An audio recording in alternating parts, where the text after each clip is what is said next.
Oh man, this wing wasn't easy to work on at all. Talk about 4 days on off of just pain in my. Anyway, show you what I got so far. I don't even know where I left off when I shot the first part of this video. I'm just gonna show you what I got right now. Anyway, there is the front motor conversion. Motors up front with steering. I had to do a whole mess of custom steering up there, and got all my aluminum parts on there. Yeah, you can see all that for yourself. Anyway, let's jump into the steering. That's what I really want to get into. Some better light. Alright. For the steering, I've seen a lot of guys do this mod online, and I had a couple of issues just from eyeballing it.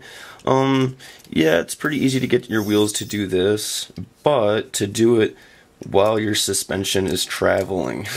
Yeah, a lot of guys don't measure the clearance from their steering rods to these motor plate openings that you have to modify. You have to cut your motor plates out in there to get these steering links to go through.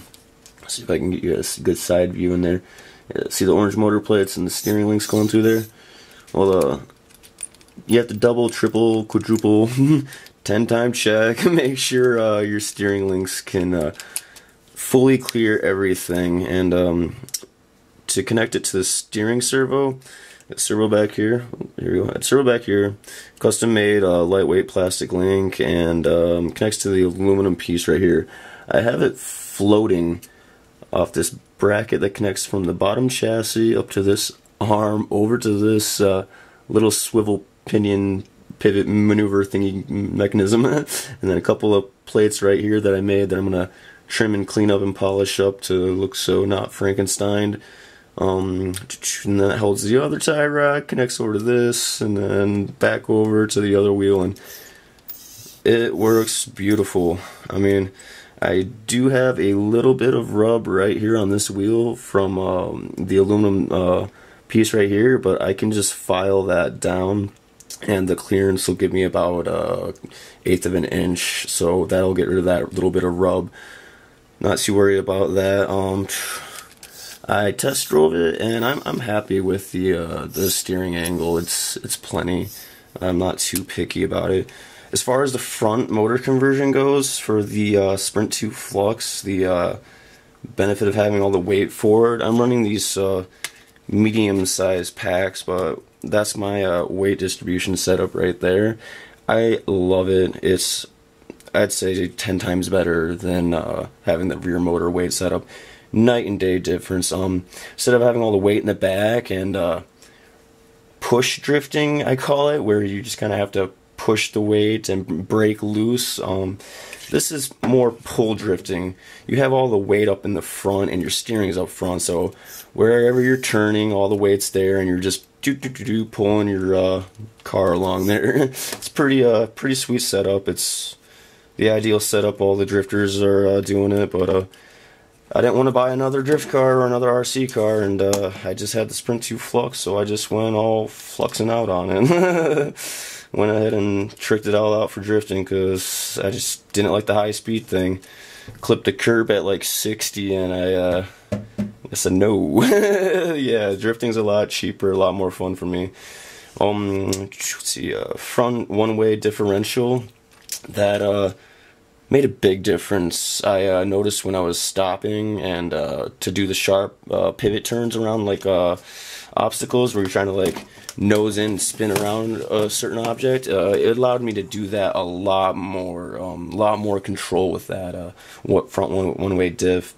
I still have the 50/50 pulley setup. I had not upgraded to the counter steer setup. I ordered a 20-tooth Cyclone pulley, blah blah blah, and my order fell through, so I got pissed off and didn't want to reorder because I don't want to wait, so went ahead and shot this video.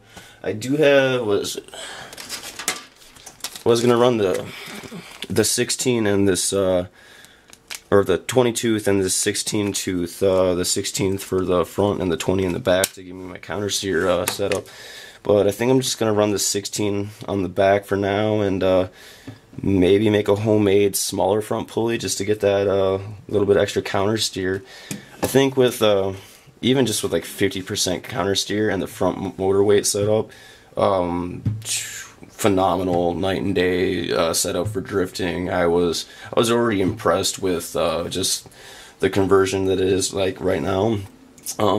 Before, I was not able to do kitchen drifting, tight little circles in the kitchen. I was banging all over the place, hitting the fridge, the freaking running boards, everything. Just with doing the little swap, I was able to chase my nephew around in nice little tight circles all day long. We were having a blast. But if you're gonna do this setup, was it one thing to really keep an eye on? If you got this woven graphite chassis, it's a pain in the butt to drill, really hard to drill, and smells and the fumes and the dust is really hazardous to you, so something to keep in mind if you're gonna work on that. So I had to keep that stock screw hole there, do that funky little mount bracketing, but I mean that thing's solid. That setup's not gonna go anywhere. I've worked on it all day long and it's not gonna mess it up. But steering and the custom links up front took me 20 some hours to custom rig up, but yeah, not an easy conversion if you guys are just like, oh hey, I'm just gonna convert mine. It is if you have the plastic chassis, but at the same time you better know what you're doing. You better feel comfortable with kit building and stuff. Don't think that you can just, oh, I'm gonna unscrew this and unscrew that and then switch it around. Nah, man, and you gotta know what you're doing with this conversion. But I hope that helps you guys out. And if you need to see any more like really close up, detailed steering explanation video, whatever, any questions, just shoot me a comment below or whatever, and I'll be sure to get back to you and help you guys out with your conversion. Alright, see you later.